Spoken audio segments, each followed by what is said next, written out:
Ladies and gentlemen, good afternoon. We apologize for starting late, but we're being taken around this wonderful institution. It was just too exciting. I just needed to continue. I couldn't stop. So we need to be able to get back here one day, if these good people will invite us back. Yeah?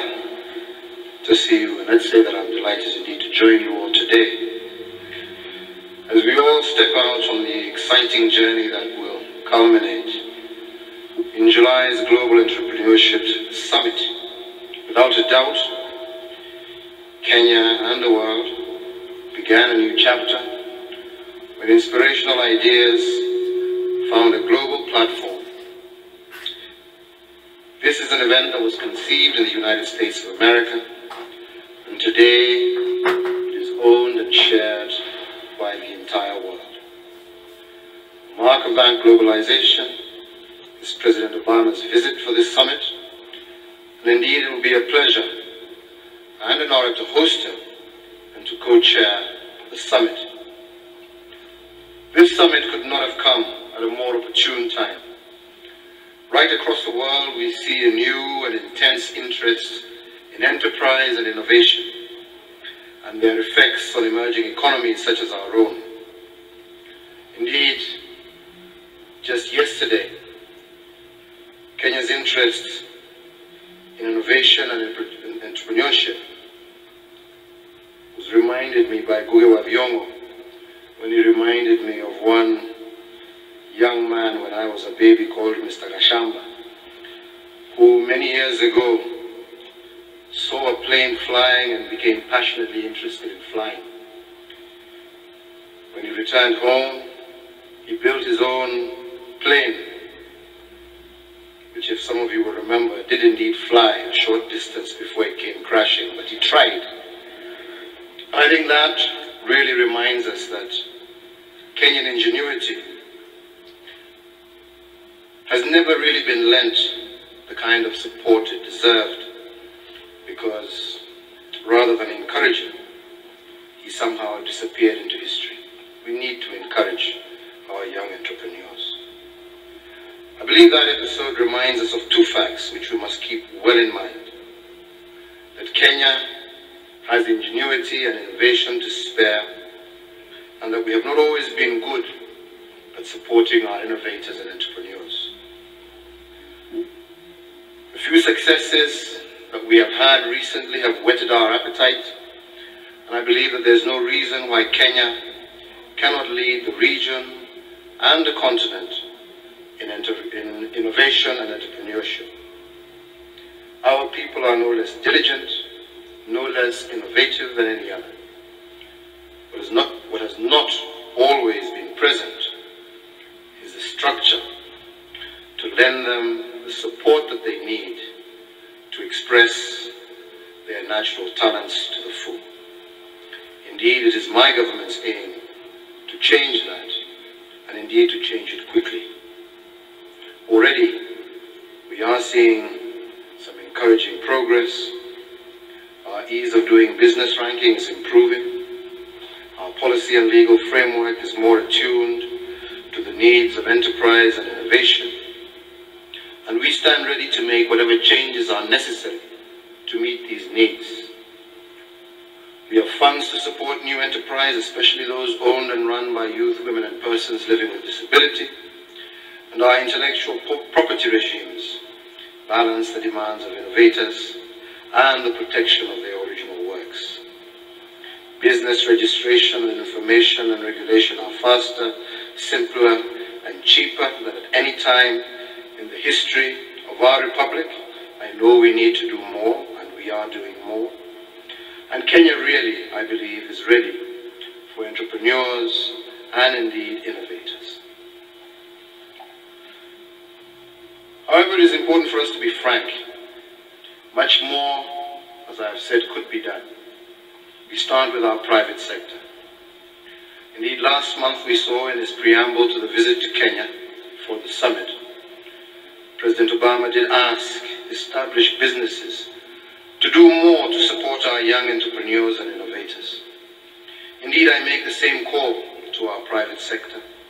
Established enterprises in Kenya have accumulated enormous experience, skill and capital. It is time, in my view, that they began to share that experience, skill and capital with our young innovators. The benefits of this are obvious: larger markets, greater productivity, building and strengthening of Kenyan and African institutions, and indeed the benefits are so obvious that sometimes we wonder why we have not already done so. And not only just done it, but done it in a substantial scale. I hope, with the help and advice and support of the older entrepreneurs here present, to present a plan for wide cooperation of this kind.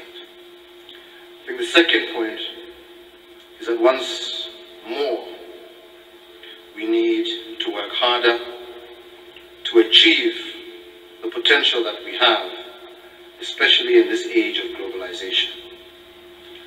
We now clearly know that what animates a teenager in Nepal is just the same aspirations that keep a youngster in South Africa awake at night. We know that innovations and entrepreneurs can formulate and implement brilliant ideas in Bangalore, as well as in Nairobi, Dublin and Dakar. We have learned that entrepreneurship is a universal global language in which everyone, everywhere, can work successfully. All we need to do is to live that creed.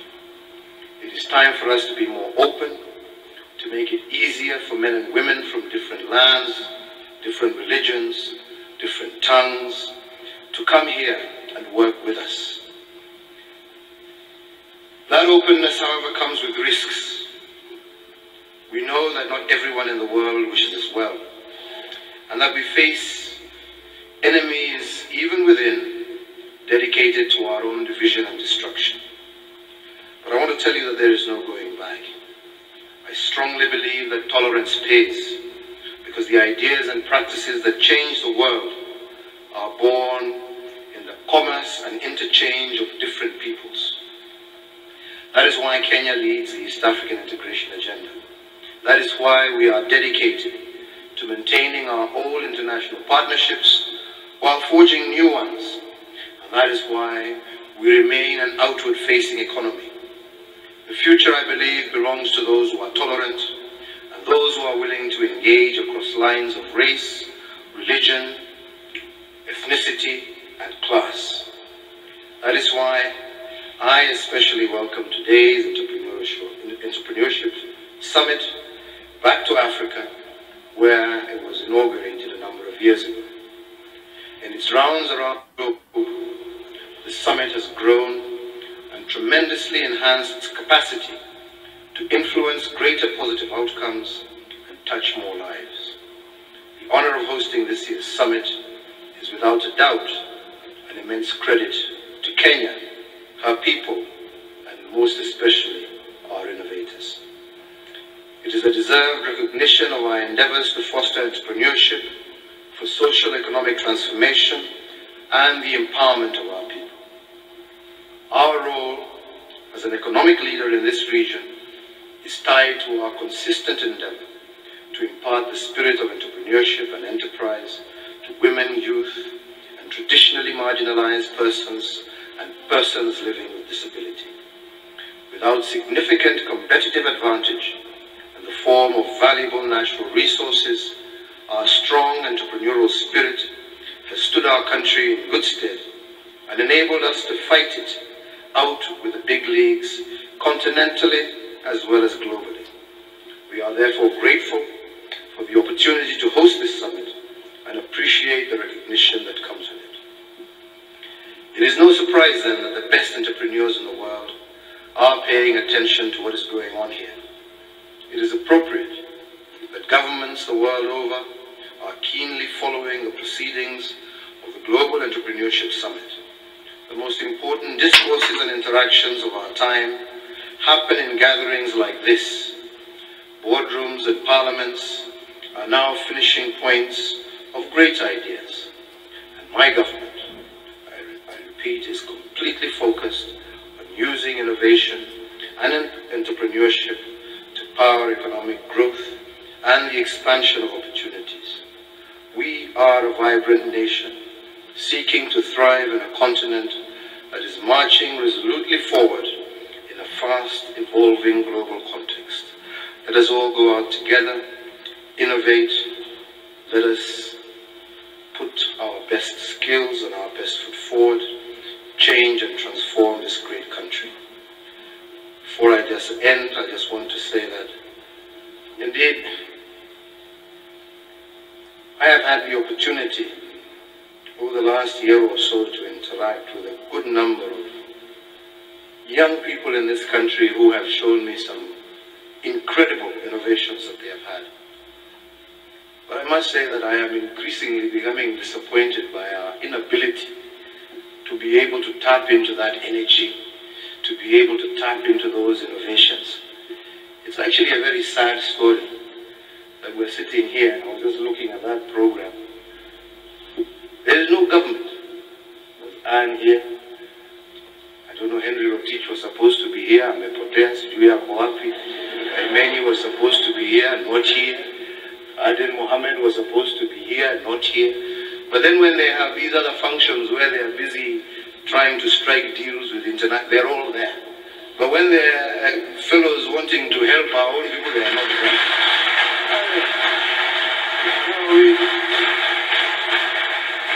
We need to change our mindset. The government spends billions of shillings on technology every year, and yet none of it is spent amongst our people. I don't understand why. Yeah? It's easier to make money out there than it is to make money from you. But we shall change this, and I want to promise you that we shall change it. And we shall see a difference.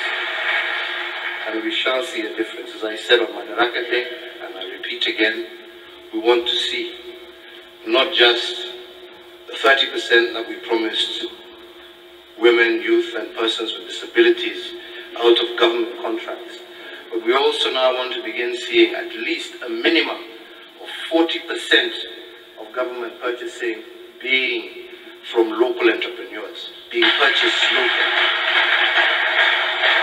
And that includes all goods and services, including ICT, because it's available. Like I said, I didn't even walk a quarter. Yeah? He kept pushing me, saying we're late. There's still a lot more that you could see. I have cards that have filled my pockets of different innovations, of different ideas. Amazing. Let's support one another and let's make this country great. Thank you very much.